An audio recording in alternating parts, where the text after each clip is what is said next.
Batik Solo yang terkenal dengan motif-motifnya yang kaya dan beragam telah menjadi simbol budaya Jawa. Setiap goresan pada kain batik ini mengisahkan cerita dan tradisi yang sangat mendalam.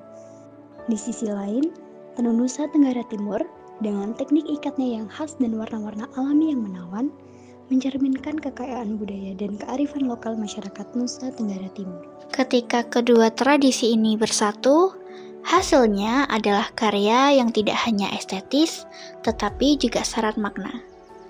Kolaborasi ini menciptakan produk yang memadukan keindahan visual batik dengan detail halus dari tenun, menghasilkan kain yang unik dan menarik perhatian. Di dalam proses kolaborasi ini, para pengrajin dari kedua daerah saling berbagi teknik dan juga pengetahuan. Mereka saling menciptakan desain baru yang menggabungkan pola batik Solo dengan tekstur dan juga warna tenun Nusa Tenggara Timur. Hasilnya adalah koleksi busana yang modern, namun tetap menghormati warisan budaya dari masing-masing daerah. Kita juga melihat bagaimana kolaborasi ini mendapatkan tempat di industri fashion modern. Brand-brand lokal mulai mengadopsi kombinasi ini dalam koleksi mereka, menjangkau generasi muda yang semakin menghargai produk lokal. Melalui kolaborasi ini, batik Solo dan tenun Nusa Tenggara Timur tidak hanya menjadi kain, tetapi juga sebagai simbol persatuan budaya Indonesia. Dengan semakin tingginya apresiasi terhadap produk lokal, kolaborasi antara batik Solo dan kain tenun NTT menjadi langkah penting dalam mempromosikan kekayaan budaya Indonesia kepada dunia. Mari kita dukung para perajin dan terus melestarikan warisan budaya kita melalui karya-karya yang indah ini.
Pancasila itu jiwa dan raga kita.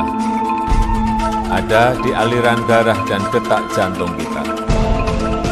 Berkat keutuhan bangsa dan negara. Saya Jokowi, saya Indonesia, saya Pancasila.